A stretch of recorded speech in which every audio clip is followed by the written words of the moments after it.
28ویں پارے کے شروع میں ارشاد فرمایا ہے، قد سمع اللہ قول التی تجادلک فی زوجہا وتشتکی الی اللہ واللہ یسمع تحاورکما ان اللہ سمیع بصیر۔ تو اللہ تعالیٰ فرماتا ہے قد سمع اللہ، یقیناً اللہ تعالیٰ نے سن لیا ہے،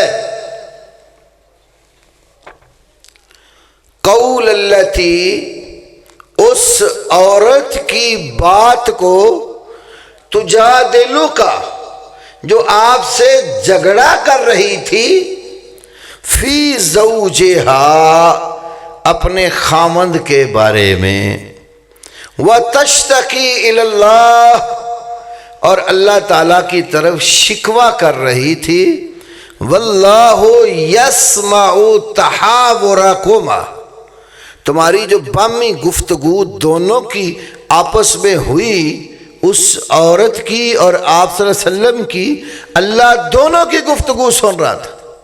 ان اللہ سمیع بصیر، بے شک اللہ تبارک و تعالی ہر وقت ہر کسی کی سننے والا، کمال بصیرت والا ہے۔ یہ کب آیت نازل ہوئی؟ جب خولہ بنت ثعلبہ نبی کریم صلی اللہ علیہ وسلم کی خدمت عالیہ میں حاضر ہوئیں۔ ان کے خامند اوس بن صامت رضی اللہ تعالی عنہ، جو عبادہ بن صامت انصاری صحابی کے بڑے بھائی تھے۔ عبادہ بن صامت رضی اللہ عنہ ان 12 سرداروں میں سے ایک تھے جنہوں نے نبی صلی اللہ علیہ وسلم کے ساتھ ہجرت سے پہلے ایک گھاٹی کے پاس ملاقات کی تھی اور آپ کو مدینہ آنے کے لیے دعوت دی اور یقین دہانی کروائی کہ ہم آپ کے ساتھ ہوں گے۔ تو اوس بن صامت عمر کے اعتبار سے ان سے بڑے تھے اور خولہ ان کی بیوی تھیں، تو انہوں نے اپنی بیوی کو ماں سے تشبیہ دے ڈالی۔ جیسے آج کل لڑائی ہوتی ہے میاں بیوی میں، تو آدمی غصے میں آ کر بیوی کو ماں کہہ دیتا ہے، اس کو شرعی طور پر کہتے ہیں زہار۔ عربی میں کہتے تھے انت علیہ کظہر امی، تو میرے اوپر اسی طرح حرام ہے جیسے میری ماں کی پشت ہے۔ جیسے میں اپنی ماں کی پشت پہ سوار نہیں ہو سکتا تو تیرے اوپر بھی سوار نہیں ہو سکتا، میری ماں جیسے حرام ہے میرے اوپر تو بھی حرام ہے۔ تو اس کو زہار کہتے تھے۔ اور جب جاہلیت کے دور میں کوئی آدمی بیوی سے زہار کر لیتا تھا تو پھر دونوں کی جدائی سمجھی جاتی تھی، تو پریشان ہو گئی، بچے بھی چھوٹے چھوٹے تھے۔ اب اگر جدائی ہو جاتی ہے، بچے ماں کے پاس رہتے ہیں تو کفالت کرنے والا کوئی نہیں، باپ کے پاس جاتے ہیں، باپ بوڑھا ہے، وہ ان کو سنبھال نہیں سکتا، تربیت نہیں کر سکتا، تو پریشان ہو کر نبی کریم صلی اللہ علیہ وسلم کے پاس تشریف لائیں۔ آپ صلی اللہ علیہ وسلم اس دن سیدہ عائشہ صدیقہ طیبہ طاہرہ رضی اللہ تعالی عنہا کے حجرہ مبارکہ میں تشریف فرما تھے۔ سیدہ عائشہ تمام مومنوں کی کیا لگتی ہیں؟ بول رہے ہیں ماں لگتی ہے نا۔ آپ سب ماں تسلیم کرتے ہیں نا؟ کچھ وہ بھی ہے نا جو ماں نہیں مانتے، اور ضمناً بات آئی میں اس لیے کہنے لگا ہوں۔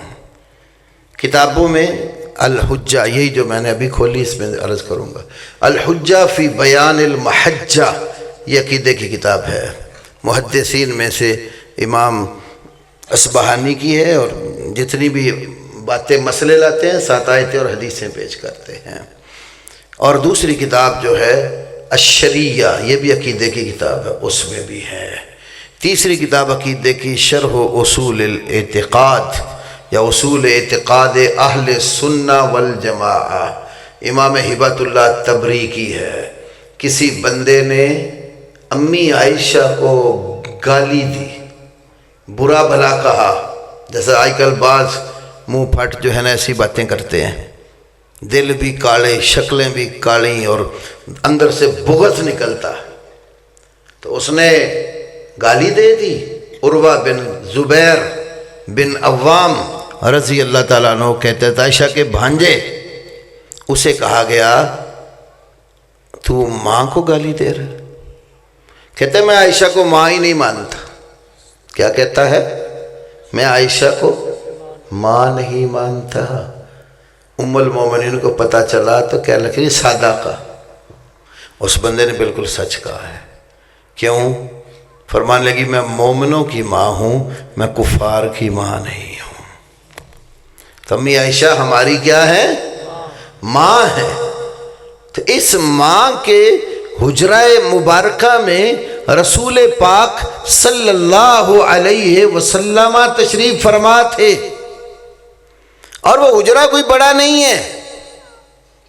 جن کو اللہ پاک نے مدینہ شریف جانے کی توفیق عطا فرمائی ہے، ضرور انہوں نے نبی پاک صلی اللہ علیہ وسلم کے اس گھر کی جہاں آپ راحت فرما ہیں زیارت کی ہوگی۔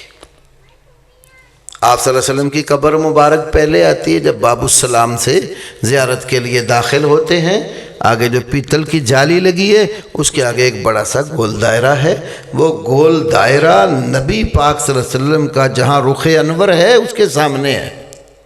تھوڑا سا آپ آگے بڑھتے ہیں، چھوٹا گول دائرہ ہے، وہاں صدیق اکبر رضی اللہ تعالی عنہ کی قبر مبارک ہے، اور وہ دائرہ شو کرتا ہے کہ یہاں چہرہ ابو بکر صدیق کا ہے۔ تھوڑا سا اور آگے ہوتے ہیں تو ایک اور چھوٹا اتنا ہی دائرہ ہے، تو وہ اس بات کو اظہار کرتا ہے کہ یہاں رخ ہے سیدنا عمر فاروق رضی اللہ تعالی عنہ کا، اور کہا جاتا ہے کہ ایک قبر کی شاید اور جگہ خالی ہے، اس سے اوپر کا وہ بڑا اجرا نہیں ہے، یہ آپ کی چھت بہت بڑی ہے اس سے۔ تو وہ حجرہ تھا جہاں پر امی عائشہ کے ساتھ رہتے تھے، کچھ گھر کا سامان تھا، چارپائی تھی، اور امی عائشہ بعض اوقات بخاری میں حدیث ہے لیٹی ہوتی تھی، تو نماز پڑھنے کے لیے آپ کھڑے ہوتے تو اتنی وسیع جگہ نہیں تھی کہ آپ سجدہ بھی پوری طرح کر لیتے، آپ ان کے پاؤں کو ہاتھ لگاتے، وہ پیچھے کر لیتی، آپ پھر سجدہ کرتے۔ چھوٹا سا حجرہ ہے۔ اب خولہ بھی آ گئی اس حجرے میں، نبی پاک صلی اللہ علیہ وسلم ایک کونے میں بیٹھے ہوئے، پاس آ کر اللہ کے نبی سے اپنی بات کرتی ہے کہ میرے خامد نے مجھ سے زہار کر لیا ہے، تو اب میرے لیے کیا حکم ہے؟ اور ہمارے نبی صلی اللہ علیہ وسلم وحی کے بغیر بولتے نہیں تھے۔ وما ينطق عن الهوى ان هو الا وحی یوحى، خواہش نفس سے آپ تکلم فرماتے ہی نہیں تھے، آپ بولتے اس وقت تھے جب رب العالمین آپ کو بلاتا تھا۔ کوئی دین کا مسئلہ ایسا نہیں ہے جو آپ نے اپنی خواہش نفس سے بتایا ہو، اللہ کی وحی سے بتایا۔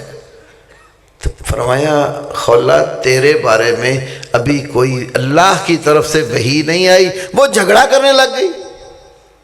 تجادلک فی زوجہا، اپنے شوہر کے بارے میں آپ سے جھگڑ رہی ہے، وتشتکی الی اللہ، پھر اس نے جب یہ آپ کا کلام سنا تو اللہ کی طرف شکوہ کناں ہو گئی۔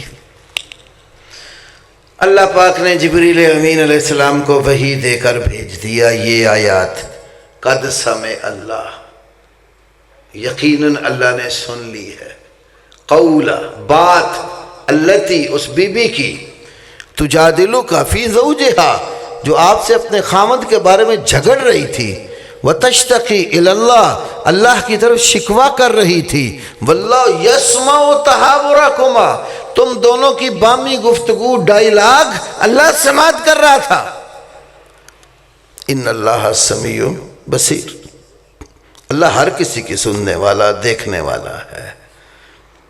تو یہ جب معاملہ ہوا نا تو امی عائشہ کیا فرماتی، یہ میرے پاس کتاب ہے عقیدے کی الحجہ فی بیان المحجہ، یہ بڑی معتبر عقیدے کی کتاب ہے، اور یہ پورا نام الحجہ فی بیان المحجہ وشرح عقیدت اہل سنہ، امام ابو القاسم اسماعیل بن محمد الاصبہانی 535 ہجری میں فوت ہوئے، جلد اول ہے، اور اس کے صفحہ نمبر 176 177 اور 178 پر یہ آیت کریمہ اور اس کی تفسیر موجود ہے۔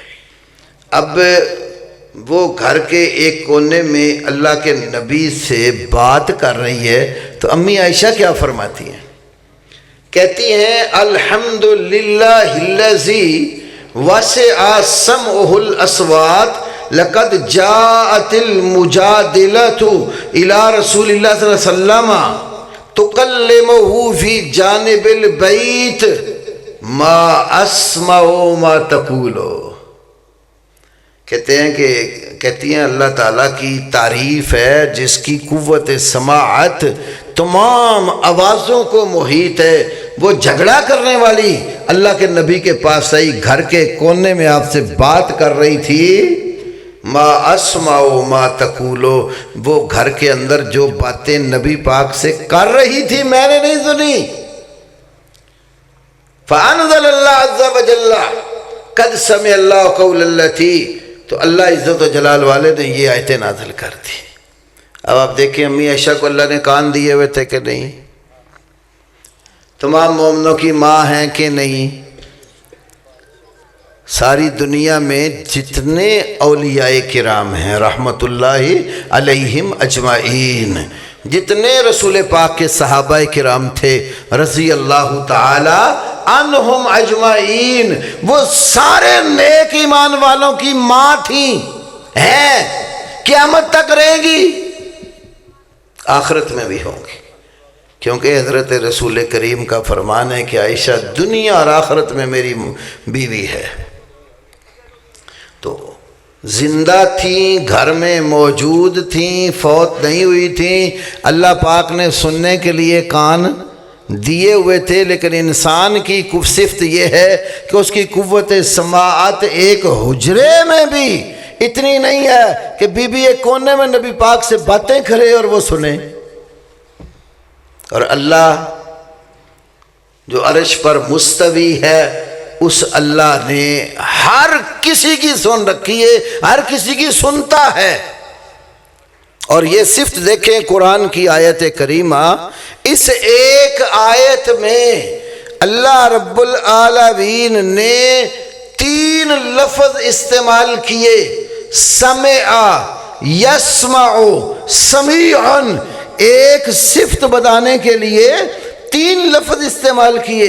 سمع کا لفظ گزرے ہوئے زمانے میں بات سننے پر دلالت کرتا ہے، یسمع کا لفظ موجودہ زمانے میں اور آنے والے دور میں بات سننے پر دلالت کرتا ہے، اور سمیع کا لفظ ہر وقت ہر کسی کی بات کو سننے پر دلیل ہے۔ اللہ نے اس میں بتایا میں رب وہ ہوں جو پہلی دنیا کے بھی سنا کرتا تھا، اب بھی سنتا ہوں، آنے والے دور میں بھی میں سنوں گا، اس لیے کہ میری قوت سماعت کامل اکمل ہے، نقائص سے پاک اور مبرہ ہے۔ اور اللہ کے جتنے بندے نیک اولیاء کرامی کیوں نہ ہو، امہات المومنین کیوں نہ ہو، قوت سماعت تو میں نے سننے کو دی ہے، لیکن ایک خاص حد سے تجاوز نہیں کرتی آگے۔ تو مخلوق کے اوصاف خالق جیسے نہیں ہے۔ یہ میں نے ایک مثال دی ہے، ٹائم بھی ہو رہا ہے، بھائی بھی آ کر بیٹھ گئے ہیں، تو بہرحال یاد رکھو جو اللہ کے اوصاف ہیں وہ مخلوق کے نہیں ہیں، جو اس کے اختیارات ہیں وہ مخلوق کے نہیں ہے۔ تو تمام صفات اور اختیارات میں تنہا اکیلا ہے۔ قل هو اللہ احد اللہ الصمد لم یلد ولم یولد ولم یکن لہ کفوا احد، کہہ دیجئے وہ اللہ ایک ہے، اللہ الصمد، وہ ایک ہے، ذات میں بھی ایک ہے، صفات میں بھی اکیلا ہے، عبادات میں بھی اکیلا ہے، اختیارات میں بھی اکیلا ہے۔ اللہ الصمد، اللہ کسی کا محتاج نہیں ہے، وہ حاجت مند نہیں ہے، حاجات پوری کرنے والا ہے۔ صمد کس کو کہتے ہیں؟ کوئی عربی زبان کی معتبر ڈکشنری نکال لو، یا امام تبری سے لے کر ابن کثیر تک جتنی معتبر تفاسیر ہیں اٹھا کے دیکھ لیجئے، صمد کے کئی معنی کیے ہیں۔ ایک معنی یہ ہے الذی یصمد الیہ فی الحوائج، جب حاجات اور ضروریات لاحق ہوں تو جو ہستی حاجتیں پوری کرتی ہے اور مخلوق حاجت پوری کروانے کے لیے اس کی طرف رجوع کرتے ہیں، اس کو صمد کہتے ہیں۔ تو اللہ جب صمد ہے تو حاجت وہ پوری کرتا ہے، اس کے سوا صمد کوئی نہیں ہے، اس لیے حاجت روا بھی اس کے سوا کوئی نہیں ہے۔ اللہ الصمد۔ دوسرا صمد کا معنی الذی لا جوف لہ، جس کا پیٹ نہیں ہوتا اس کو بھی صمد کہتے ہیں، اس لیے جس کو پیٹ لگا ہوتا ہے اس کو حاجت لائق ہوتی ہے۔ جتنے پیٹ والی چیزیں ہیں کائنات میں، جاندار چیزیں پیٹ لگے ہوئے ہیں، وہ ان کو بھوک لگتی ہے، پیاس لگتی ہے، وہ خوراک کی محتاج ہوتی ہیں۔ تو صمد اس کو کہتے ہیں جس کو پیٹ نہیں ہے، اس کی کوئی حاجت نہیں ہوتی، وہ حاجات سے پاک اور مبرہ ہے۔ ایک حاجات سے پاک اور مبرہ ہے، دوسرا حاجت مند ہے، ضرورت والا ہے، دونوں کو کیسے ایک کر دیا؟ دونوں کی صفات ایک نہیں ہے، اللہ اور ہستی ہے، سوا اور ہستی ہے۔ جب یہ فرق سمجھ جائے نا تو اگلا کام مشکل نہیں رہتا، پھر پتہ چل جاتا ہے کہ اللہ جو اپنے صفات اور کمالات میں یکتا ہے، ہم نے عبادت کی ہر قسم اس کے لیے کرنی ہے، دعا مانگنی ہے اس کو پکارنا ہے، نظر نیاز دینی ہے اس کے نام کی دینی ہے، سجدہ رکوع قیام کرنا ہے تو اس کے لیے کرنا ہے، طواف کرنا ہے تو اس کے در پہ جا کر اس کے لیے کرنا ہے، حج اور عمرہ کرنا ہے تو اس کے لیے کرنا ہے۔ عبادت کی کوئی قسم اللہ کے سوا کسی اور کے لیے نہیں کرنی۔ تو کلمے کو سمجھنے کی حاجت اور ضرورت ہے۔ تو بھائیوں نے جو وقت دیا وہ اختتام کو ہے، میں سوالوں کے جواب بھی عرض کر لوں۔ ایک سوال یہ آیا ہے، ابھی اکٹھے ہی دے دے ایک ہی دفعہ، پھر آپ کے ٹائم کا مسئلہ ہو جانا ہے۔ اہل حدیث درباروں پر جا کر دعا مانگنے کو شرک اور کفر قرار دیتے ہیں، کوئی بھی دربار پر جا کر ان کے سامنے اپنی حاجات نہیں رکھتا، بلکہ ہم تو اللہ کے نیک بزرگوں کے توسل سے دعا کرتے ہیں۔ اہل حدیث بتوں والی تمام آیات اولیاء اللہ پر فٹ کرتے ہیں، کچھ تو خدا کا خوف کریں، بالکل بجا۔ اور اللہ نے قرآن میں وسیلے کا حکم دیا۔ اس ایک سوال میں کئی سوال ہیں۔ ایک سوال تو یہ ہے کہ یہ درباروں پر جا کر دعا مانگنے کو شرک اور کفر کہتے ہیں۔ دربار کے اوپر جا کر مانگنے کی مختلف صورتیں ہیں۔ یہ ایک بڑی اہم ترین کتاب ہے میرے پاس عقیدے کی، علامہ احمد بن علی المکریزی کی، جو 776 ہجری میں پیدا ہوئے اور 845 میں فوت ہوئے، تجرید التوحید المفید۔ اب یہ جو دعا کی صورت ہے، قبر کے اوپر جا کر مانگنے کی صورت ہے، تو اس کی مختلف قسمیں ہیں۔ یہ صفحہ 53 سے میں ایک عبارت آپ کے سامنے رکھتا ہوں، آپ غور کریں کہ یہ بات اہل حدیث کہتے ہیں، اس سے پہلے بھی علماء محدثین فقہا کہتے چلے آئے۔ کہتے والناس فی ھذا الباب عن زیارت القبور ثلاثۃ اقسام، قبروں کی زیارت کے حوالے سے لوگوں کی 3 قسمیں ہیں۔ پہلی قسم یزورون الموتى فیدعون لهم وهذه الزیارت الشرعیہ، قبرستان میں جائیں اور جو فوت شدہ ہیں ان کے لیے اللہ سے دعا مانگے کہ پاک پروردگار تو ان کی بخشش فرما، ان کے درجات بلند کر۔ جیسے آپ جنازہ پڑھتے ہیں، جنازے میں دعا مانگتے ہیں، دفناتے ہیں دعا مانگتے ہیں، آپ دفنا کر صحابہ کو کہتے تھے، ابو داؤد کی حدیث ہے کہ یہ جو تمہارا بھائی اب قبر میں رکھ دیا گیا ہے نا، تو اللہ پاک سے اس کے لیے بخشش کی دعا مانگو، فَإِنَّهُ الْآنِ يُسْأَلْ، اس لیے کا بس سے سوال ہوں گے۔ تو یہ شرعی زیارت ہے۔ وَقَوْمٌ يَزُورُونَهُمْ، اور ایک قوم ایسی ہے جو قبروں کی زیارت کرتی ہے، يَدْعُونَ بِهِمْ، ان کے وسیلے سے مانگتے ہیں۔ وَهَؤُلَاءِ هُمُ الْمُشْرِكُونَ، کہتے ہیں یہ ہیں مشرک، شرک کرنے والے. وَجَهَلَةُ الْعَوَامِ وَالطِّغَامِ مِنْ غُلَاتِهِمْ، اور جاہل عوام اور سرکش ان غالی لوگوں میں سے ہیں.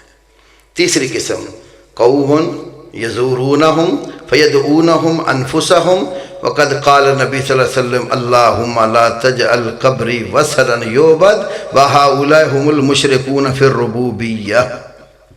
تیسری وہ قسم ہے جو قبروں والوں کی زیارت کرتے ہیں اور ان کو بذات خود پکارتے ہیں.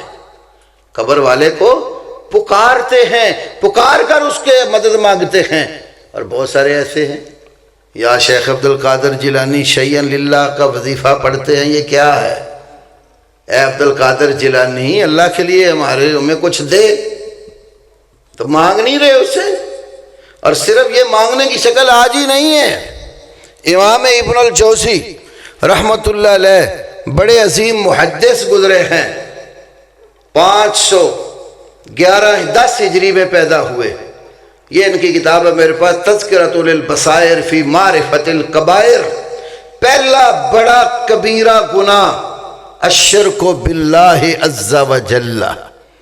یہ کبائر میں سے پہلا سب سے بڑا کبیرہ گناہ شرک کی تعریف کرتے ہیں. الشرک هو ان تجعل للہ ندا، اللہ کے لیے کوئی شریک، سہیم، ساجی اور پارٹنر بنا لو.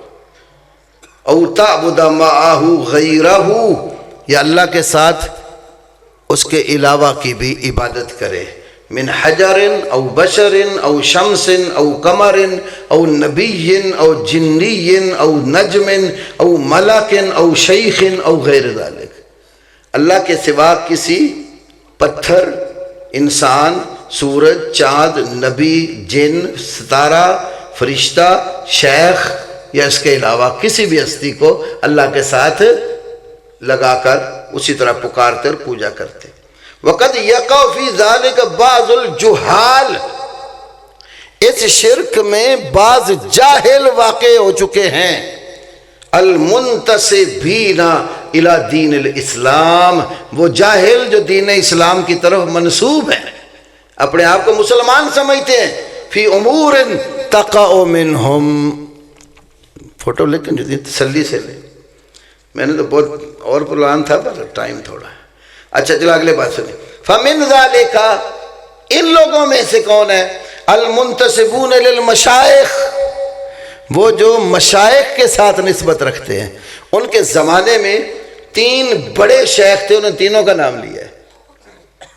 کالشیخ احمد ابن الرفائی، جس طرح شیخ احمد بن رفائی ہیں. ابھی شیخ یونس یا شیخ یونس بن یوسف بن مساعد شیبانی ہے. وہ شیخ عدی یا شیخ عدی بن مسافر ہیں. او غیرہم، یا ان کے علاوہ دیگر مشائخ اور صوفیاء ہیں. کہتے ہیں متولہون بذکرہم، وہ ان بزرگوں کے ذکر کے گرویدہ ہوتے ہیں. ومحبتہم، اور ان کی محبت میں گرفتار ہوتے ہیں. من دون اللہ، اللہ کے سوا.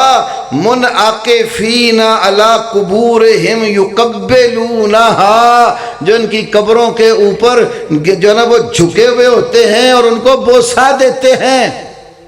قبروں کو بوسہ دیتے ہیں، کتنی نیٹ پر ویڈیو موجود، سجدے کر رہے ہوتے ہیں. آگے کہتے ہیں وَيَسْجُدُونَ لَهَا، ان کو سجدے کرتے ہیں. وَيَسْتَغِيثُونَ بِهِمْ، اور ان سے استغاثہ اور فریاد رسی کرتے ہیں. غوث اعظم کا کیا معنی ہے؟ اگر اللہ کے سوا پکارتے نہیں ان کو تو غوث اعظم کا معنی سب سے بڑا فریاد رس. تو اللہ کی مخلوق میں سب سے بڑا فریاد رس تو شیخ عبد القادر جیلانی کو بنایا. تو امام ابن الجوزی کہتے ہیں وَيَسْتَغِيثُونَ بِهِمْ، اور ان سے استغاثہ کرتے ہیں. وَيَطْلُبُونَ مِنْهُمُ الْمَغْفِرَةَ وَقَضَاءَ الْحَوَائِجِ، ان سے بخشش بھی مانگتے ہیں اور حاجات کے پورا کرنے کا تقاضا بھی کرتے ہیں. آپ دیکھیں یہ ڈرائیور بھائی ہیں نا ہمارے جو روڈوں پہ گاڑیاں چلاتے ہیں، کئی ڈرائیوروں کے فرنٹ سکرین پر لکھا ہوگا ناد علی. ناد علی کیا معنی ہے ناد علی کا؟ ناد، تو پکار کس کو؟ علی علی کو رضی اللہ تعالی عنہ. پورا شعر یہ ہے. یہ تو تھوڑا سا لکھا ہوتا ہے نا، بعد میں پورا شعر لکھا ہوتا ہے. نادے علی مظہر العجائب تجد عون لک فی المصائب کل ہم و غم سینجلی بنبوتک یا محمد و بولایتک یا علی یا علی یا علی. وہ کہتے ہیں حضرت علی کو پکار لو، وہ اللہ تعالیٰ کی قدرتوں کے ظہور کی جگہ ہے.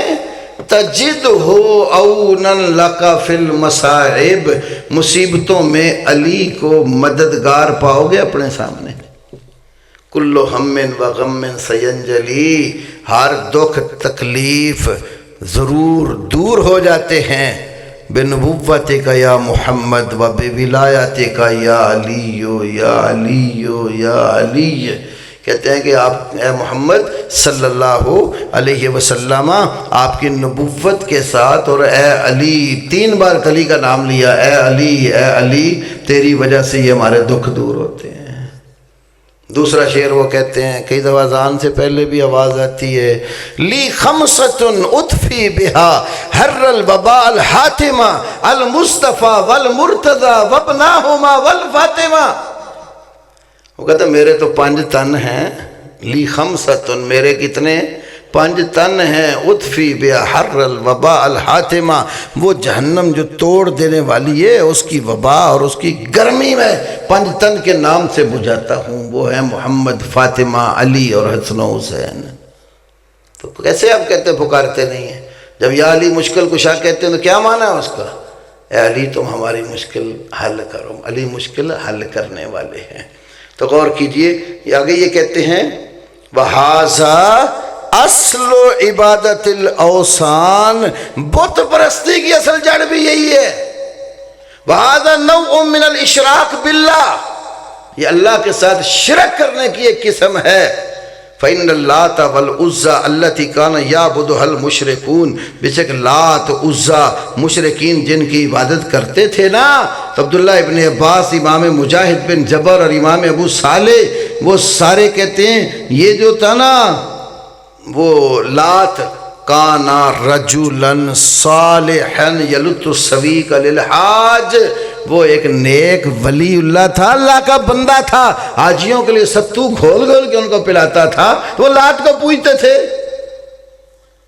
تو بت تو ان کا بنا کے رکھا ہوا تھا، تو وہ ایک اللہ کا ولی تھا. تو اولیاء کے بت بنائے ہوئے تھے. بت ایک مجسمہ اور صورت آگے رکھی ہوئی تھی، پکارتے تو وہ سستی کو تھے جس کا بنایا ہوا تھا. تو بہرحال اس سلسلے میں بہت سارے علامہ سیوطی کی کتاب بھی یہاں میرے پاس یہ پڑھی ہے جو نا الامر بالاتباع، اس میں بھی اس طرح کے بہت سارے والا جاتے. تو ایک بات تو یہ جو کہا کہ درباروں پر جا کر دعا مانگنے کو، میں نے بتایا کہ میت کے لیے دعا مانگتے ہیں وہ جائز ہے، اس کا کوئی اہل حدیث منکر نہیں ہے. قبروں کی زیارت کرنی چاہیے، قبرستان جانا چاہیے، اہل قبور کی بخشش کی دعا مانگنی چاہیے. رسول اللہ صلی اللہ علیہ وسلم نے فرمایا کہ نہیتکم عن زیارت القبور فزوروها فانها تذکر الاخرہ، میں نے تمہیں قبروں کی زیارت سے منع کیا تھا، زیارت کیا کرو، یہ آخرت یاد دلاتی ہے. تو آخرت کی یاد دلانے کے لیے قبرستان جاؤ اور دیکھو، اس قبر کو دیکھ کر تمہیں آخرت یاد ہے. آج یہ میرا بزرگ فوت ہو کے یہاں آ گئے، کل میں نے بھی آنا ہے، ادھر ہی آنا ہے، تو اس لیے میں اللہ کے لیے اچھے اعمال کر لوں، یہ تو بالکل جائز ہے. لیکن قبر والے کو پکار کر اس سے مدد مانگیں، یا کہیں کہ یا اللہ اس کی وجہ سے، اس کے وسیلے سے دے، یہ دونوں صورتیں ان دونوں کتابوں میں لکھی ہیں کہ یہ شرک ہے. پھر کہتے ہیں بزرگوں کے توسل سے اللہ سے مانگتے ہیں. اگر ایک یہ صورت ہے کہ اللہ سے یہ کہنا کہ یا اللہ فلاں بزرگ کے وسیلے سے تو میری مشکل حل کر. ایک یہ ہے بزرگ کو کہنا کہ میں تیرے در پہ آیا ہوں، تو اللہ سے کہہ کہ وہ میری مشکل حل کرے. تو ڈائریکٹ اللہ کو نہیں کہتا، وہ ولی کو اس طرح وسیلہ بناتا ہے. یہ وسیلے کی جو صورت ہے، مکے کے مشرک بھی یہی کرتے تھے. وہ کہتے ہؤلاء شفاعنا عند اللہ، ہم تو ما نعبدهم الا لیقربونا الی اللہ زلفیٰ، یہ تو ہمارے اللہ کے ہاں سفارشی ہے. اور یہ کوئی آج کی بات نہیں ہے. ایک بہت بڑے حنفی عالم جن کی تفسیر روح المعانی ہے، علامہ سید محمود آلوسی، ان کی تفسیر روح المعانی سورہ زمر کے اندر تفسیر میں انہوں نے ایک واقعہ لکھا، ذرا آپ غور کریں کہ یہ آج کی بات نہیں، پرانے دور میں بھی کچھ لوگ ایسے کام کرتے تھے۔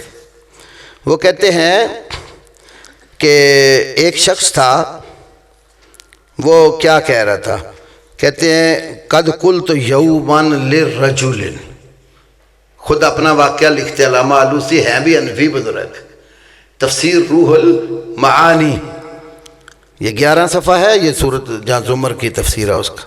قد قلت یوما لرجل، ایک دن میں نے ایک آدمی سے کہا، یستغیث فی شدۃ ببعض الاموات، وہ اپنی کسی شدت اور سختی میں بعض فوت شدگان کو سے استغاثہ کر رہا تھا، مرے ہوئے بزرگوں کو پکار رہا تھا، ان سے فریاد رسی کر رہا تھا۔ وَيُنَادِي، اور وہ ندا دے رہا تھا، کیا کہہ رہا تھا، یا فلان اغثنی، یا فلان اغثنی۔ آپ نے بھی دیکھا ہوگا کئی گاڑیوں پر پیچھے لکھا ہوتا ہے اغثنی یا رسول اللہ صلی اللہ علیہ وسلم، اغثنی یا علی، اغثنی یا شیخ عبد القادر، کہ اے اللہ کے بندو میری فریاد پوری کرو۔ تو وہ کہہ رہا تھا اغثنی یا فلان، اے فلان اللہ کے ولی میری فریاد پوری کر۔ قلت لہو، علامہ آلوسی حنفی رحمہ اللہ کہتے ہیں میں نے اس کو کہا، قل یا اللہ، یا سیدی فلان نہ کہہ، قل یا اللہ، یا اللہ کہہ۔ فقد قال سبحانہ، دلیل ساتھ دی، یقیناً اللہ سبحانہ وتعالی نے فرمایا ہے، وَإِذَا سَأَلَكَ عِبَادِي أَنِّي فَإِنِّي قَرِيبٌ أُجِيبُ دَعْوَةَ الدَّاعِ إِذَا دَعَانِ۔ اللہ نے کہا ہے جب آپ سے میرے بندے میرے بارے میں پوچھیں تو بتاؤ انی قریبٌ، بلا شبہ میں قریب ہوں، اجیب دعوت الداعی اذا دعان، مجھے جب بھی پکارنے والا پکارتا ہے میں اس کی دعا قبول کرتا ہوں۔ تب علامہ آلوسی ہیں بھی حنفی عالم، اب یا سیدی فلان اغثنی کہنے والے کو کیا کہا، تو یا اللہ کہہ، یا اللہ، پھر قرآن پڑھ کر سنایا۔ تو علامہ فرماتے ہیں فغاضبہ، وہ بندہ غصے میں آ گیا، فغاضبہ۔ آج ہم بھی جب ایسی بات کرتے ہیں تو ہمارے بھائی ناراض ہو جاتے ہیں، غصہ کرتے ہیں، کہتے ہیں دیکھیں جی انہوں نے ہمارے تو بزرگوں کی توہین کر دی۔ فغضب وبلغنی انہ قال، کہتے ہیں مجھے یہ بات پہنچی، وہ کہہ رہا تھا فلان منکر علی الاولیاء، کہ فلانا بندہ وہ ولیوں کا کیا ہے، منکر ہے۔ تو آج بھی یہی نہیں کہتے، اگر بتایا جائے بھئی اللہ تعالیٰ کے سوا کسی کو نہ پکارو تو کیا کہتے ہیں، یہ تو ولیاں دے منکر نے، مندے ہی نہیں، گستاخ نے۔ تو علامہ آلوسی فرما رہے ہیں جو ایک بہت بڑے حنفی عالم بغداد کے مفتی تھے اپنے دور کے، تو کہتے ہیں میں نے ایک بندے کو سمجھایا بھئی اللہ کے سوا کسی کو فریاد کے لیے نہ پکار، یا اللہ کے، قرآن میں اللہ یہ فرما رہا ہے۔ تو اس کو غصہ چڑھ گیا، تو میرے بارے میں لوگوں کو کہتا پھرتا تھا یہ تو ولیوں کا منکر ہے۔ اس میں ایک اور بات لکھی ہے، حدیث بتوں والی تمام آیات اولیاء اللہ پر فٹ کرتے ہیں، استغفر اللہ، قطعاً بتوں والی کوئی آیت کسی ولی پر فٹ نہیں کرتے۔ ہم یہ کہتے ہیں کہ من دون اللہ میں ما سوا اللہ میں بت بھی آتے ہیں، بتوں کے لیے بھی یہ لفظ آیا ہے، یہ لفظ اللہ کے ولیوں کے لیے بھی آیا ہے، یہ لفظ اللہ کے نبیوں کے لیے بھی آیا ہے۔ من دون اللہ قرآن کی ایک اصطلاح ہے، آپ ذرا اس اصطلاح پر غور کر لیں۔ من دون اللہ کا آخر معنی کیا ہے؟ دون عربی زبان میں کم مرتبے والے کو کہا جاتا ہے۔ مثال کے طور پہ ایک بھائی یہاں بیٹھا ہے، ایک وہ بھائی نیچے بیٹھا ہے، اب بتانا ہو کہ یہ بندہ جو ہے اس بندے سے مرتبے میں نیچے ہے، تو اب کوئی عربی ڈکشنری نکالیں، اس میں لکھا ہوگا ہوا دونہ، ہوا دونہ، وہ مرتبے میں اس سے نیچے ہے. تو من دون اللہ کا کیا معنی بنا؟ جو اللہ سے نیچے ہے. اللہ سے نہ کوئی برابر ہے، نہ کوئی اوپر ہے، نہ کوئی اللہ سے اوپر ہے، نہ کوئی اللہ کے لم یکن لہ کفوا احد. کوئی بھی اللہ کے کفو کا، جوڑ کا، برابر کا ہم سر ہم پلہ قطر نہیں ہے. تو اونچا کیسے ہوگا؟ اللہ اکبر. سب سے بڑی ہستی اللہ کی ہے. اللہ کے نہ کوئی برابر کا، نہ کوئی اس سے اونچا ہے، تو سارے ہی اس سے نیچے ہیں. لیکن ہر ایک کا اپنا مقام ہے. دیکھو نا، میں بھی اللہ کے سوا ہوں، آپ بھی اللہ کے سوا ہیں، یہ میرے بزرگ بیٹھے یہ بھی اللہ کے سوا ہے. ہمارا آپس میں مرتبہ مختلف ہے. کتنے ایسے بزرگ بھائی ہوں گے جو ہم سے مرتبے میں اونچے ہوں گے، یا کتنے ایسے طالب علم ہوں گے جو ہم سے مرتبے میں چھوٹے ہوں گے. ہمارے آپس میں مراتب مختلف ہیں، لیکن ہم میں سے کوئی بھی نہ اللہ کے برابر کا نہ اللہ سے اونچا ہے. تو غور کریں نا، جو اللہ نے نبیوں کو مقام دیا ہے وہ مقام کائنات میں اور کسی کا نہیں ہے. اور نبیوں میں بھی اللہ نے مرتبے رکھے ہیں. تیسرا پارہ، تلک الرسل فضلنا بعضهم علی بعض. یہ رسول ہے، ہم نے بعض کو بعض پر فضیلت عطا کی ہے. اور ہم سب مسلمانوں کے اعتقاد میں یہ شامل ہے، اللہ نے ساری کائنات سے بڑھ کر جو فضیلت، رتبہ، مرتبہ، مقام، رفعت، شان، عظمت، بلندی عطا فرمائی وہ ہمارے نبی سید الاولین والآخرین، امام الانبیاء والمرسلین، خاتم النبیین، شفیع الموحدین حضرت محمد کریم صلی اللہ علیہ وسلم ہے. سب سے اونچا رتبہ رکھنے کے باوجود اللہ کے نہ برابر ہیں نہ اللہ سے اونچے ہیں، اللہ سے نیچے ہیں اور کائنات سے اونچے ہیں. اب نبیوں کے بعد ان کے صحابہ کا مرتبہ ہے، پھر آپ صلی اللہ علیہ وسلم کے صحابہ سب لوگوں سے اونچے ہیں، صحابہ کے بعد تابعین، تبع تابعین، یہ مراتب ہیں نا. لیکن سارے من دون اللہ ہیں، سب اللہ کے علاوہ ہیں. آئیے قرآن سے پوچھتے ہیں، سورۃ آل عمران آیت نمبر 79 1 کم 80، تیسرا پارہ، ما کان لبشر ان یؤتیہ اللہ الکتاب والحکم والنبوۃ ثم یقول للناس کونوا عبادا لی من دون اللہ. ما کان لبشر، کسی بشر کے لیے جائز ہی نہیں ہے. کون سا بشر؟ نکالو سورۃ آل عمران 79 آیت. کسی بشر کے لیے جائز ہی نہیں ہے. کون سا بشر؟ میں اور آپ نہیں، ہم عام بشر ہیں. یہاں کسی خاص بشر کی بات ہو رہی ہے. کون سا وہ بشر؟ اللہ کہتے ہیں یؤتیہ اللہ الکتاب، جس بشر کو اللہ نے کتاب دی ہو، والحکم، حکمت دی ہو، والنبوۃ، اور نبوت دی ہو. کتنی چیزیں؟ کتاب، حکمت اور نبوت. جس کو کتاب ملی، حکمت ملی، نبوت ملی، وہ کوئی عام بشر ہے؟ وہ خاص بشر ہے، وہ خاص رتبے اور مقام والا ہے. یہ ترجمہ یہاں بھائیوں نے رکھا ہوا تھا، مولانا احمد رضا خان صاحب کا، ان کا ترجمہ پڑھنے لگا ہوں. لکھا ہے، کسی آدمی کا یہ حق نہیں کہ اللہ اسے کتاب اور حکم و پیغمبری دے، کتاب و حکم و پیغمبری دے، پھر وہ لوگوں سے کہے اللہ کو چھوڑ کر میرے بندے بن جاؤ. اور من دون اللہ کا معنی کہ اللہ کو چھوڑ کر، اللہ کے سوا. تو من دون اللہ میں نبی آئے کہ نہیں آئے؟ یہ بتوں والی آیت ہے. اس میں نبوت کا ذکر ہے، اس میں کتاب کا ذکر ہے، اس میں حکمت کا ذکر ہے. ہمارا ترجمہ نہ دیکھو، مولانا رضا خان صاحب کا ترجمہ گھر بیٹھ کے پڑھو تو صحیح کہ یہ آیت جو ہے یہ کسی بت کے لیے نہیں. بت کو کتاب دی اللہ نے، کسی بت کو نبی بنایا، کسی بت کو حکمت دی. وہ تو پتھر ہے، بے جان ہے، اس کو کہاں حکمت، نبوت اور کتاب ملنی؟ کتاب بشر کو، آدمی کو دی.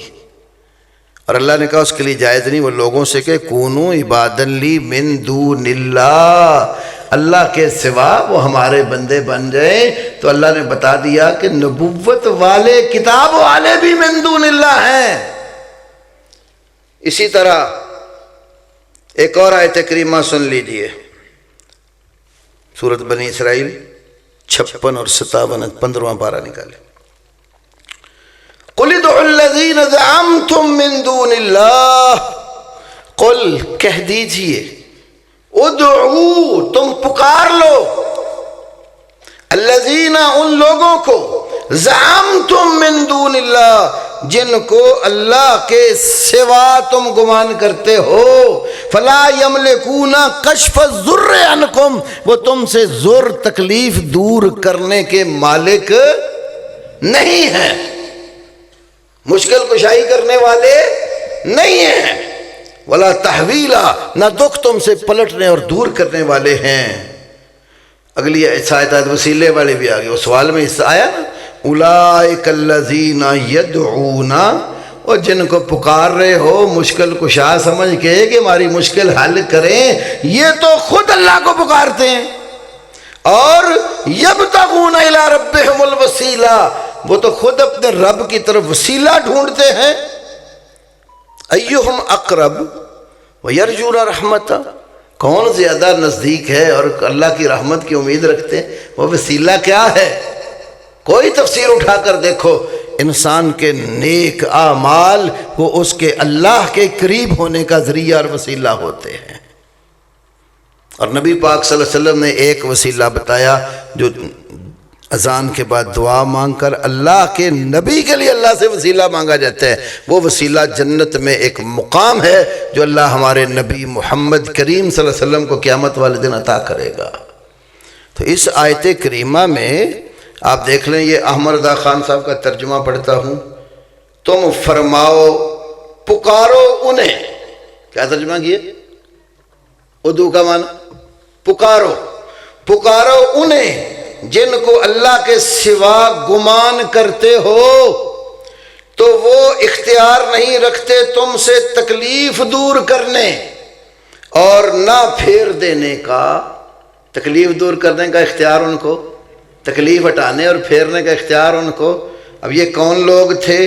اللہ آگے کہتے ہیں اولئک الذین، اب جو جن کو پکارتے ہیں نا، وہ خود قرآن بیان کر، ترجمہ دیکھیے، وہ مقبول بندے جنہیں یہ کافر پوچھتے ہیں، وہ آپ ہی اپنے رب کی طرف وسیلہ ڈھونڈتے ہیں۔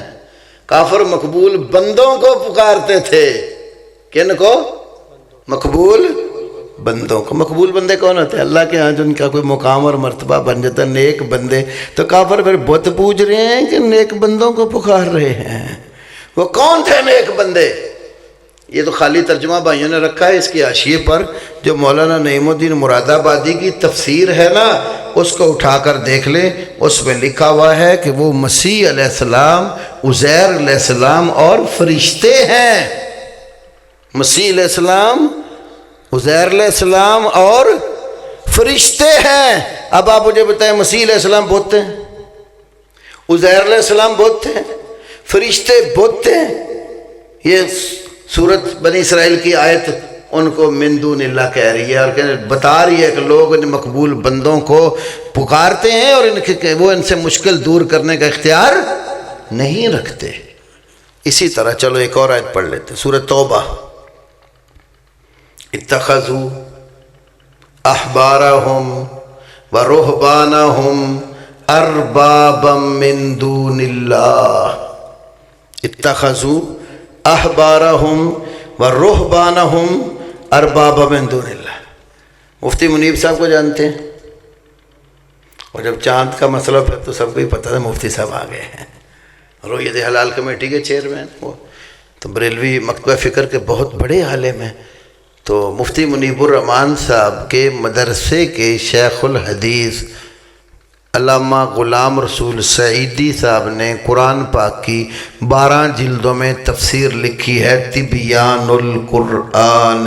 تبیان القرآن اٹھاؤ اور یہ سورۃ توبہ کی آیت نکال کر پڑھو، اتخذوا احبارہم ورہبانہم اربابا من دون اللہ۔ ترجمہ لکھا ہے انہوں نے اپنے مولویوں اور پیروں کو اللہ کے سوا رب بنا لیا۔ اب آپ مجھے بتائیں مولوی بت ہے کیوں جی؟ وہ آگے کھڑا ہو کر نماز پڑھاتا ہے، بت کھڑا کیا ہوتا ہے، خطبہ دیتا ہے وہ بت بولتا ہے، جنازہ پڑھاتا ہے وہ بت ہوتا ہے، ختم شریف دیتا ہے سب کوئی ہڑپ کر جاتا ہے وہ بت ہوتا ہے۔ اتخذوا احبارہم، احبار علماء مولوی، ورہبانہم راہب پادری پیر، یہ پیر ترجمہ سیدی صاحب نے کیا، اب ان کی تفسیر اٹھا کے دیکھ سکتے ہیں، میں ذمہ داری سے کہہ رہا ہوں۔ تو مولوی اور پیر تو بت نہیں نہ ہوتے، قرآن ان کو بھی من دون اللہ کہتا ہے، بتائیں میں یہ آیت پڑھوں تو یہ بتوں والی آیت ہوگی؟ تو من دون اللہ میں مولوی بھی ہے، پیر بھی ہے، مسیح علیہ السلام بھی ہیں، عزیر علیہ السلام بھی ہیں، فرشتے بھی ہیں، ہر وہ پیغمبر بھی ہے جس کو اللہ نے نبوت، حکمت اور کتاب عطا کی، یہ سب من دون اللہ ہے، لیکن ان کے آپس میں مرتبے مختلف ہیں، لیکن کوئی بھی اللہ کے مقام پر اس کے برابر یا اس کی صفات کا حامل نہیں ہے، سب ما سوا اللہ ہے، اس لیے بتوں والی آیتیں نہیں ہیں، یہ ساری وہ آیتیں ہیں جو بتوں کے علاوہ ہیں۔ جو شخص صحابہ کرام میں سے کسی ایک صحابی پر طعن کرے، کیا شریعت اس پر حد لگانے کا حکم دیا؟ ایک ہوتی ہے حد، ایک ہے تعزیر۔ حد وہ مقرر سزا ہے جو شریعت نے کسی جرم کی طے کی ہے، تو حد ذکر نہیں ہوئی۔ ہاں تعزیر وہ سزا ہے جو حق میں وقت کا اختیار ہے، وہ مجرم کا جرم دیکھ کر اس جرم کے اوپر سزا کا تعین کرتا ہے، اور یہ اسلام میں ہے۔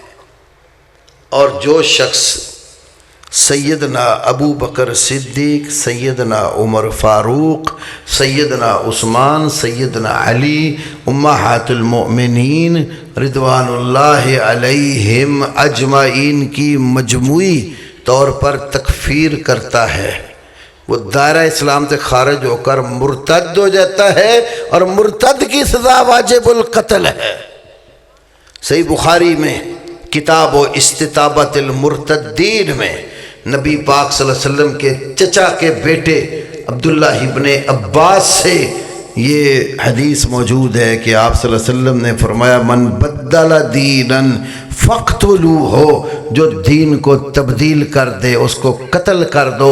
تو صحابہ کرام تو دین کی اول اساس ہیں، اسی لیے امام یحییٰ بن معین رحمت اللہ علیہ نے فرمایا، لکھا اپنی کتاب میں جو تاریخ یحییٰ بن معین ہے، اور امام عباس الدوری نے امام یحییٰ بن معین سے اس کو نقل کیا ہے، کل من یشتم علی عثمان او طلحہ او احدا من اصحاب النبی صلی اللہ علیہ وسلم دجال لا یکتب عنہ فعلیہ لعنت اللہ والملائکۃ والناس اجمعین۔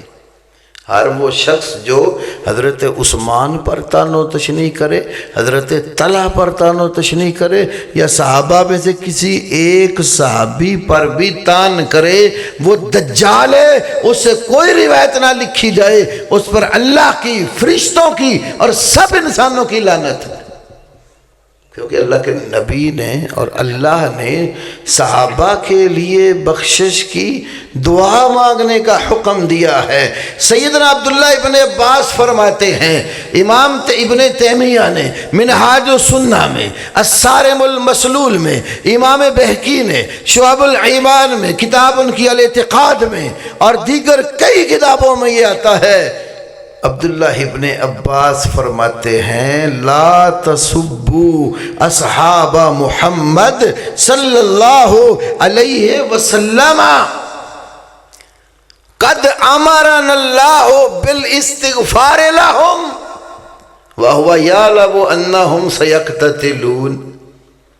بڑی کمال کی بات کہی ہے، کہتے ہیں نبی پاک کے صحابہ کو برا نہ کہو، اللہ پاک نے ہمیں صحابہ کے لیے دعا مانگنے کا حکم دیا ہے، اور حالانکہ اللہ کو پتہ تھا کہ وہ آپس میں لڑیں گے. لڑائی ہوئی نا، لوگ پھیلاتے ہیں اس کو، جمل ہوئی، صفین ہوئی، تو کہتے ہیں وہ جو علی کے مقابلے میں تھے یعوذ باللہ، ان سب کو وہ اور ہی لفظوں سے یاد کرتے. تو عبداللہ ابن عباس فرماتے ہیں اللہ پاک نے ان کے لیے دعا مانگنے کا ہمیں کہا ہے قرآن میں، تو آپ بتائیں اللہ کو تو پتہ نہیں تھا کہ وہ جانتا ہے سب کچھ؟ وہ جانتا ہے نا. یا تو یہ شیعہ حضرات کی طرح عقیدہ بنا لو نا، اتنی دیر تک اللہ کو پتہ نہیں لگتا جب تک کوئی کام واقع نہیں ہو جاتا. بدعہ جس کو وہ کہتے ہیں. ہمارا ایمان ہے کوئی کام واقع نہیں بھی ہوا تب بھی اللہ کو پتہ ہے کہ یہ ہونا ہے. علیم بذات الصدور ہے. سب کچھ جاننے کے باوجود پتہ بھی تھا میرے نبی کے بعد ان میں اختلاف ہو جائے گا، لیکن رب نے پھر بھی ہمیں حکم دیا ان کے لیے اللہ سے دعا مانگنی ہے. سورہ حشر پڑھو نا ذرا، پہلے مہاجروں کا ذکر، پھر انصار کا ذکر، اور انصار کے بعد پھر اللہ نے فرمایا بعد میں وہ لوگ آئیں گے جو کیا کہیں گے اللہ سے، ربنا اغفر لنا ولاخواننا الذین سبقونا بالایمان ولا تجعل فی قلوبنا غلا للذین آمنوا ربنا انک رؤوف رحیم. مہاجرین اور انصار کے بعد وہ ایمان والے آئیں گے جو پہلے ایمان والوں کے لیے اللہ تعالیٰ سے دعا مانگتے ہوئے کہیں گے ہمارے رب ہمیں بھی معاف کر دے، اور جو ہم سے ایمان والے پہلے گزر گئے انہیں بھی معاف کر دے، اور ہمارے دلوں کے اندر ان کے لیے کوئی کینہ، بغض، عناد، حسد، کوڑ نہ رکھ. تو اللہ پاک نے تو وہ ایمان والے بعد میں جن کی دعا مانگ، اب جو گالیاں دیں گے تو ان کا ایمان میں کوئی تعلق ہوگا؟ کلمہ پڑھنے کے بعد پھر اگر وہ اصحاب رسول کی توہین کرتا ہے، امہات المومنین کی توہین کرتا ہے، وہ تو مرتد ہو کر دائرہ اسلام سے نکلتا، اور سزا اس کی قتل ہے، اور یہ سزا اس کو دینی مسلمان حاکم نے. البدایہ والنہایہ میں ہے جلد 6 صفحہ 299 میں نبی پاک کی ولادت پر جبریل نے کعبے کی چھت پر مشرق اور مغرب میں جھنڈے لگائے. اگر البدایہ والنہایہ میں اس کی کوئی صحیح سند ہے تو پیش کر دیجئے، میں آنسو وہ خود جھنڈے لگانے لگ جاؤں گا. تاریخی کتابوں میں روایات ضرور کئی طرح کی ہوتی ہیں، لیکن صحیح ہونا بھی تو ضروری ہے نا. اگر ہر طرح کی ماننی ہے تو پھر یہ جو صحابہ پر تان کرنے والے ہیں وہ بھی طرح طرح کی روایتیں ان کتابوں سے لیتے ہیں، اس کی کوئی صحیح سند موجود نہیں ہے. فَلْيَفْرَحُوا کا مفہوم ذات سے بیان کر دے، جبکہ ابن عساکر میں فضل سے مراد نبی کی ذات ہے. ابن عساکر میں کس کا قول ہے کہ نبی کی ذات ہے؟ کوئی بھی ہو، فَلْيَفْرَحُوا یہ ایک طبعی خوشی ہے جو ہر ایمان والے کو کوئی بھی نعمت پہنچے تو پہنچتی ہے. اس کا معنی لوگوں نے کر لیا خوشیاں مناؤ، جشن مناؤ. یہ کس لغت میں معنی ہے؟ جو طبیعت ایمان لاتا ہے تو طبعی خوشی اس کو ہوتی ہے، وہ اس کا کوئی انکار ہی نہیں ہے، وہ ہر مومن کو ہر نعمت پر ہوتی ہے. کیونکہ اس میں یہی ہے نا کہ جب اللہ تعالیٰ کی نعمت پہنچے تو پھر خوشی کرو. اب کیا نعمت، ہر چیز ہی نعمت ہے اللہ کی دی ہوئی. ان تعدوا نعمت اللہ لا تحصوها. اگر اللہ کی نعمتوں کو شمار کرنا چاہو تو شمار ہی نہیں کر سکو گے. کتنے روز جشن کرو گے؟ تمہیں تو فرصت ہی نہیں ملے گی، کچھ نہ کھانے کی، نہ پینے کی، نہ نماز پڑھنے کی. پھر خوشی ہر وقت منانی، جشن ہر ٹائم جشن میں لگے رہو، کیونکہ ہر نعمت اللہ تعالیٰ کی اتنی نعمتیں ہیں قرآن کہہ رہے تم گن ہی نہیں سکتے. تو نعمت پر پھر جشن ہے. تو پھر آپ کو اللہ نے 360 جوڑ دیے ہیں آپ کے وجود میں. نبی پاک کا فرمان ہے کہ بندے کے جسم میں 360 جوڑ، ہر جوڑ پر صدقہ لازم ہے. ایک ایک جوڑ اللہ کی نعمت ہے. ایک ایک بال جو آپ کے جسم پر اگتا ہے اللہ کی نعمت ہے. اللہ پاک نے اس کے ذریعے جلد کے اندر جو حساس چیزیں رکھی ہیں نا، اور یہ جسم کے اوپر ایک ایک ذرہ ہے، بال چھوٹے چھوٹے بھی ہیں، سب اللہ کی نعمت ہے. تو ہر نعمت پر جشن ہونا چاہیے. تو کتنے کے جشن مناؤ گے؟ کوئی دن خالی ہے؟ یہ معنی نہیں ہے اس کا. خوشی جب پہنچتی تھی نا تو اس کا طریقہ نبی پاک نے کیا اپنایا؟ آپ اللہ کے حضور عبادت کر کے خوش ہوتے تھے.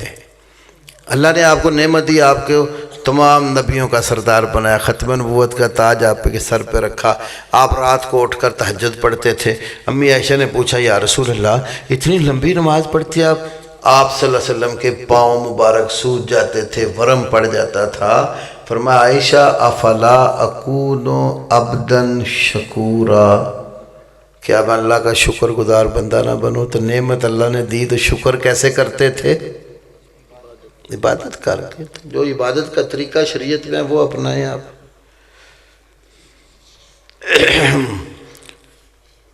کی کتب میں پتہ نہیں کس کی کتب میں کچھ بھی نہیں لکھا ہوا، سیدنا ابوبکر صدیق کی عمر اعلان نبوت کے وقت نبی پاک سے زیادہ لکھی ہے۔ جب مسلم شریف کی حدیث میں ہے نبی پاک جناب عمر جناب ابوبکر صدیق تینوں ہستیاں 63 برس کی عمر میں فوت ہوئیں، تو وہ بتائیں نا کس کی کتب میں، کچھ بھی نہیں لکھا ہوا شروع میں، کہاں لکھا ہے؟ سوال بھی مجہول سا ہے۔ کہہ رفع دین کے بغیر نماز حضرت رسول اللہ نے پڑھی، ہماری تحقیق اور ریسرچ جس قدر ہے اس میں یہ کہ آپ نے جو بھی نماز پڑھی ہے وہ رفع دین کر کے ہی پڑھی ہے۔ حدیث کی کوئی کتاب اٹھا لاؤ جس میں نبی پاک کی نماز کی صفت، کیفیت، حیت بیان کی گئی ہو، طریقہ لکھا ہوا ہو، اس میں آپ کو رفع دین ضرور ملے گی۔ کوئی حدیث کی کتاب ایسی نہیں ہوگی جہاں باب و صفات صلاۃ النبی ہو، نبی پاک کی نماز کی صفت حالت بیان ہوئی ہو نا، اس میں رفع دین والی حدیث ضرور لکھی ہے۔ کوئی کتب ستہ اس سے باہر کوئی کتاب بھی اٹھائیں جہاں نماز کا ذکر ہے، بلکہ محدثین نے اس پر مستقل کتابیں لکھی ہیں۔ امام بخاری نے جوز رفع دین علیحدہ کتاب اس کے اوپر لکھی ہے، امام سبکی نے جوز رفع دین الگ کتاب لکھی ہے۔ قرآن مجید میں اللہ تعالیٰ نبی علیہ السلام مومنوں پر احسان کا کوئی شک نہیں، جو کہ سب سے بڑا احسان ہے، کوئی شک نہیں، نبی پاک اللہ تعالیٰ کا بہت بڑا احسان ہے۔ ہم میلاد و احسان کی خوشی تو کرتے ہیں بھئی، اللہ کے نبی جو سب سے بڑا احسان تھے، تو سب سے پہلے اس احسان کو کن لوگوں نے دیکھا اور مانا؟ صحابہ کرام نے۔ تو صحابہ کرام نے بھی کوئی اس احسان کو سمجھا ہے کہ نہیں سمجھا؟ تو انہوں نے یہ کیوں نہیں کیا؟ خود یہ ہمارے بھائی لکھتے ہیں اپنی کتابوں میں، تیر القادری سے اتنی موٹی کتاب لکھی میلاد پر، تو اس کے اندر بھی ذکر کیا ہے کہ جو قرون اولیٰ کا دور تھا نا، قرون ثلاثہ، صحابہ، تابعین، تبع تابعین، کہتے اس دور میں کیوں نہیں میلاد بنایا گیا؟ جی ان پر غم غالب تھا نبی پاک کی وفات کا۔ تو جیسے جیسے یہ صدیاں گزر گئیں پھر وہ غم بھول گئے، پھر خوشی تو کہتا ہے یہ عید شرعی نہیں ہے، عید مسرت ہے۔ یہ مسرت کیا مطلب؟ کہتے ہیں جی ہماری دلی خوشی ہم اپنی خوشی سے کرتے ہیں، یہ شرعی نہیں ہے۔ یہ الفاظ موجود ہیں تیر القادری صاحب کی کتاب عید میلاد النبی کے اندر۔ جب وہ خود بھی مانتے ہیں یہ شرعی نہیں ہے، تو ہمارا تو تقاضا ہے شریعت کیا کہتی ہے۔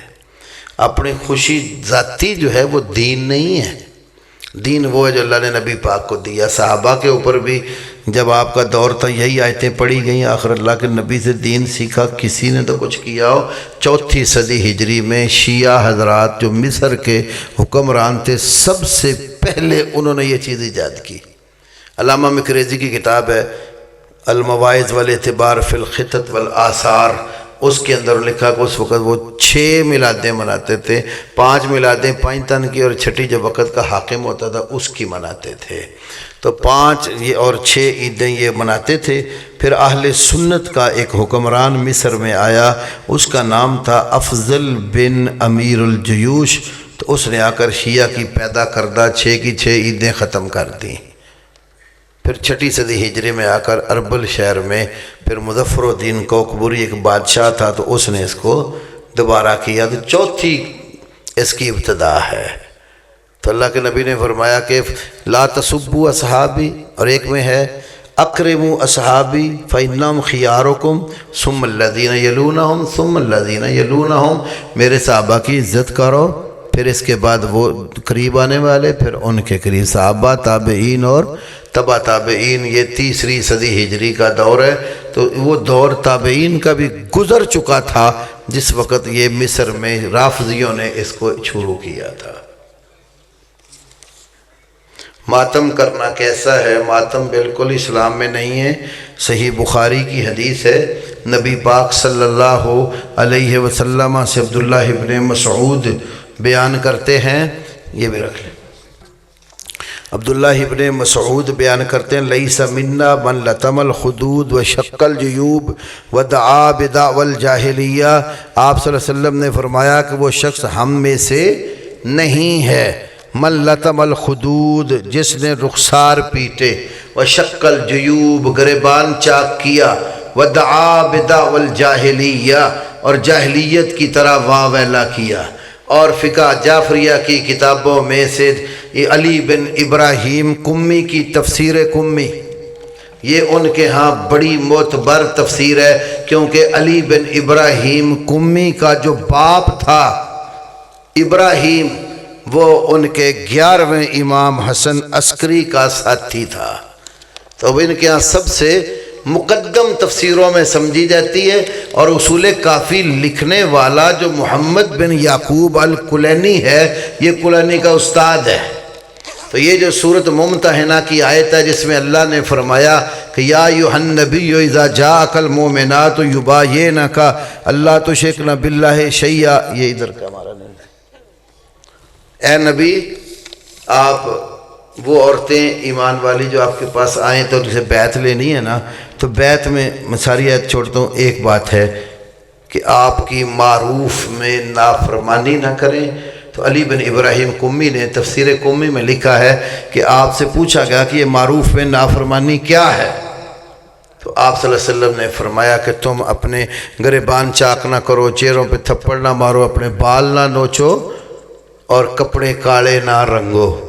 یہی روایت اگر آپ اردو میں دیکھنا چاہیں تو شیعہ کی کتابوں میں سے مولوی مقبول دہلوی کا جو ترجمہ قرآن ہے اس کے اندر بھی موجود ہے۔ تو فقہ جعفری کی روایات کے مطابق بھی ماتم کرنا اسلام میں جائز نہیں۔